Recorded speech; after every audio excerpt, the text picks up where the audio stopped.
Hi, I'm Tom Stelzer and welcome to Livewire's C-Suite coverage. Today I'm speaking with Vandita Pant, Chief Financial Officer for BHP Group, about the company's impressive financial results. Vandita, thanks for joining us. Good to be here. Vandita, it's obviously been a great result overall for BHP, but what were the key numbers investors should focus on from the latest result? A few numbers that investors can focus on. One is market expectation beat on dividend. It's US 73 cents per share, which in Aussie dollar terms is $1.03. So that's one number. The second number would be that for the first time, more than 50% of our earnings are from copper segment, a big milestone for BHP. And third number would be $4.3 billion that we have announced today that we have unlocked in upfront cash, which will come in the second half of this year from the future yet to be produced silver production that we have given up on. So $4.3 billion of value created. And what do you think these results tell us about the sustainability of BHP's performance going forward? The sustainability of this performance is writ large across the performance of all our assets in this half. Taking WAIO as an example, it continues to be for 6th year in a row the lowest cost producer of iron ore in the world, extending its lead with the nearest competitor.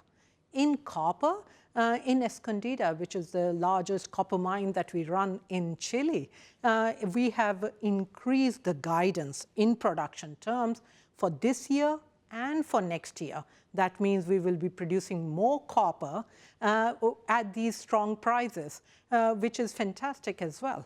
And in Copper South Australia here, which has been performing very well stably now, also is benefiting from material byproduct volumes of uranium, gold, and silver, with more than $1.5 billion of revenue for just this half coming through. From a cost discipline perspective, across the asset, that doing very well. For first 6 months, our production was up 2%, with unit cost down or improved by 4.5% despite inflation of more than 2% and currency headwinds as well.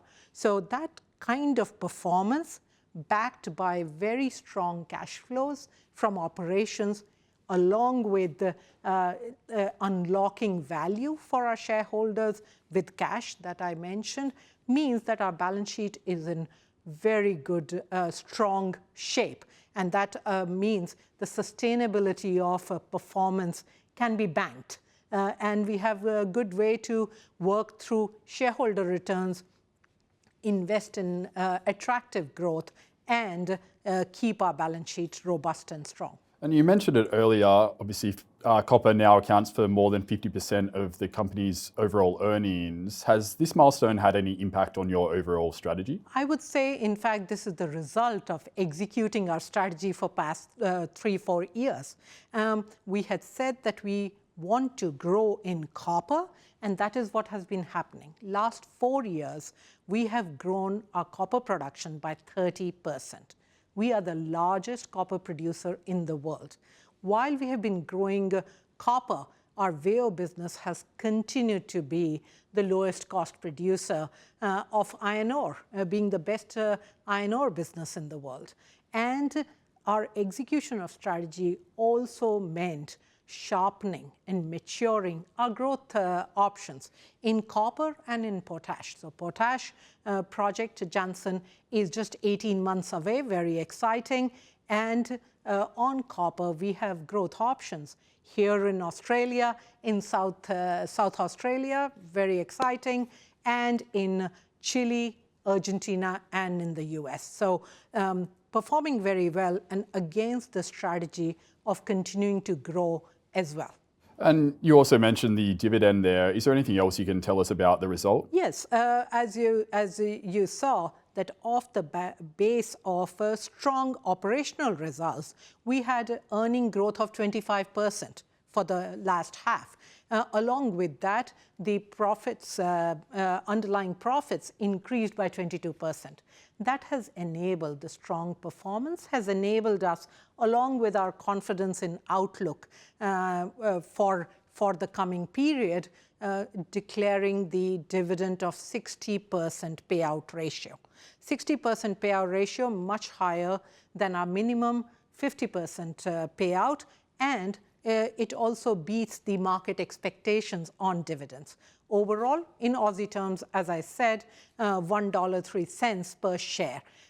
This is a testament to the underlying performance of the business, but equally our disciplined approach for capital allocation framework, wherein all the money that we make funnels through that allocation framework, and then we divide after taking 50% of dividend for shareholders already out. We'd say, where does the excess cash goes? Some of that going into our very attractive growth options, and some of that coming back to the shareholders. And we have a great track record of shareholder returns. We know how important dividends are to our shareholders, and over the last 10 years, we have paid back more than $110 billion in shareholder returns to our shareholders. Just building off that, where do you see the biggest growth opportunities from here, and what targets should investors be watching most closely? Our suite of growth options is some of the best in the industry, I would say. In Escondida, in Chile, we have a Chile growth project, which includes new concentrator being made at a very attractive capital intensity. Then we had partnered, done a JV with Lundins in Argentina for Vicuña, which is a program where we think that becomes among the top 5 copper, gold, and silver producing basins for us. Very exciting. The FID investment decision could be as early as this year there. Then here in Australia, in South Australia, Copper South Australia asset doing very well. We are already laying the groundwork in terms of investment there, but we will have an expanded smelter project being invested into in FY28 odd, and investment in mines and concentrators as well. And that will grow from where we are today of around 310 to 340 KT to more than 500 KT of copper cathodes by early 30s. Plus, it will also grow in the byproducts, as I mentioned earlier. So very exciting suite of options there. While potash with Jansen project in Canada comes online mid of next year as well, and will start to grow, which is very exciting because that project with every stage could be up to 60% on EBITDA contribution over its life once it's fully ramped up. So very important growth vector there in potash. And here in WAIO in Western Australia as well, from where we are, we're growing to 305 million tons. So lots of attractive growth options, which are also very mature, and they are being progressed very well. And how important do you think cost discipline and productivity will be in this new higher cost environment for miners? And what steps are BHP taking to maintain a competitive advantage there? This is one of the things that we focus a lot on.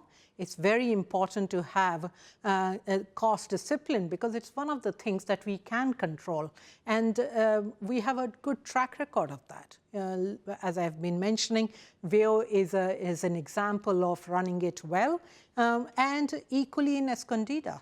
In the last half, Escondida unit cost came down 16%, along with the byproduct credits. And Copper South Australia also keeping its absolute cost in a very managed way. And this is important because this is not easy to do.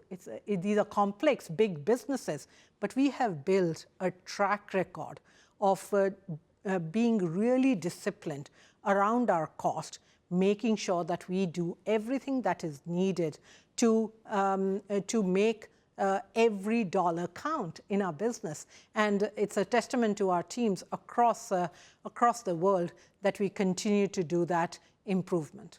And finally, looking ahead, what areas of the business would you most like to improve? Well, I would say that from an improvement perspective, in spite of the fact that we are lowest cost producer in Veo, or Escondida is the one where we are increasing production, whereas most of the competitors are reducing their production guidance. In spite of that, we see a lot more opportunity to do even better. For example, in Veo, we are looking at increasing our volume and reducing our cost in medium term. Same goes for Escondida, which is continuing to tackle its cost base and release more and more copper units. So I would put it to you that the improvement opportunity is about reaching through a systematic way, having a bankable performance period in and period out, and which is what BHP is known for. Stability and consistent performance matched with growth prospects which are very attractive, all that leads to good value for our shareholders and attractive returns. Vandita, thanks for talking to us today. Thank you. For more C-suite coverage, please check out the Livewire website or YouTube channel.